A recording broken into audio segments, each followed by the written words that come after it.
Promouvoir l'Afrique et contribuer à son développement économique par la cuisine, c'est possible et c'est la mission que se sont fixés deux frères maliens, Abdoulaye et Fousseini Djikin. Bonsoir. Soyez bienvenus au Journal Afrique. Merci. Alors, vous êtes les créateurs d'une chaîne de restaurants. Il y en a déjà deux, donc on peut parler de chaîne, qui s'appelle BMK. Et c'est aussi le titre de votre ouvrage, BMK Cuisine d'Afrique de Paris à Bamako.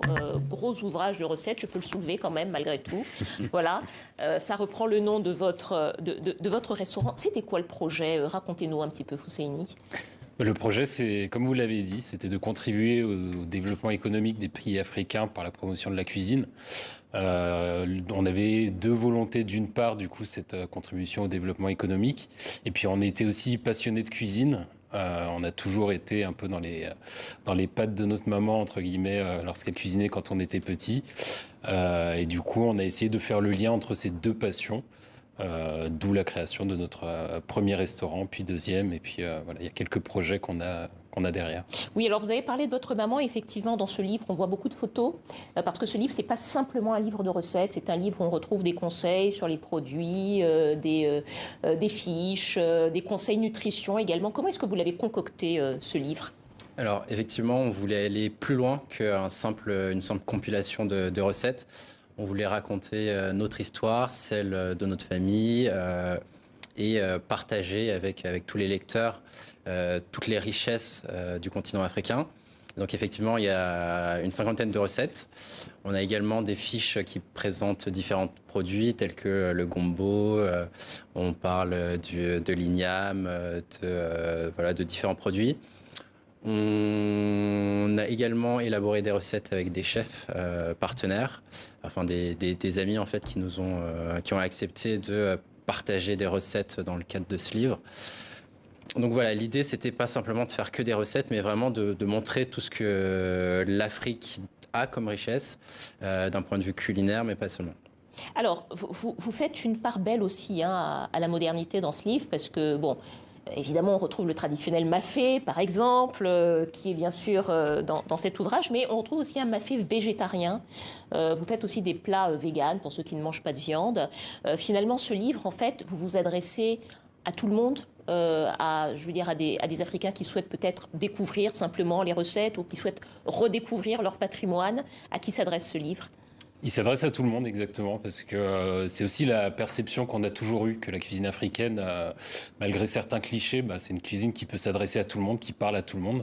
Ce ne sont pas forcément des produits un peu atypiques qui peuvent déranger. Du coup, c'était aussi la vocation de nos restaurants. Il y a effectivement les personnes d'origine africaine dont vous parliez, pour lesquelles notre souhait est qu'elles retrouvent un peu les saveurs, les goûts qu'elles ont connus au pays. Et également, s'adresse à des personnes qui ne connaissent pas cette cuisine. Et le but, notamment via ce livre, c'est de leur montrer que c'est une cuisine qui est accessible à tous, qui contient d'excellents aliments, d'excellents produits. Une cuisine accessible, pas forcément toujours très grasse et très riche, comme exactement. Souvent on a coutume de l'entendre. Cuisine aussi qui va très bien pour les personnes qui ne mangent pas de viande ou qui ne mangent pas de blé, de gluten, puisqu'il y a beaucoup de céréales qui sont sans gluten, fonio, manioc, par exemple. Alors, peut-être pour reparler de quelque chose, tout à l'heure, vous disiez que l'objectif, quand vous avez créé cette chaîne, c'était de contribuer au développement économique de l'Afrique. Alors là, il y a évidemment deux restaurants, mais concrètement, ça veut dire que vous avez une action concrète sur le continent.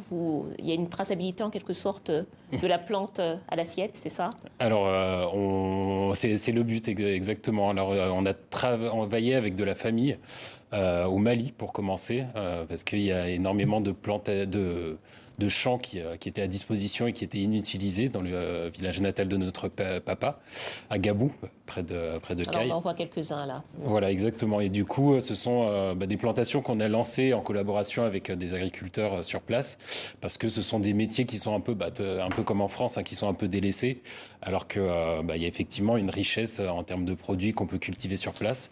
Donc on contribue notamment via ça, aussi via la culture. On essaye de valoriser en fait les produits auprès d'Africains et auprès de... Alors dites-nous, les arachides qu'on a vus là, c'est vraiment avec ça que vous faites votre mafé? Vous faites venir les arachides de là-bas pour faire votre cuisine? Effectivement, on travaille avec, il s'agit généralement de femmes, qui vont récolter ces arachides, qui vont les torréfier, en faire ensuite du beurre, de la pâte d'arachide. Et c'est à partir de cette pâte qu'on travaille notre mafé. Bon, 2 fois plus de raisons donc d'aller tester votre restaurant et peut-être d'acheter également ce livre BMK Cuisine d'Afrique de Paris à Bamako d'Abdoulaye et Fousseini Djikin en collaboration avec Marie-Liesse Cabaret. C'est aux éditions Hachette Cuisine. Excellent cadeau de fête de fin d'année. Moi, je sais déjà ce que je vais cuisiner pour mon repas de Noël. Merci beaucoup à tous les deux d'être venus. C'est la fin de ce journal. Merci à vous. À vendredi.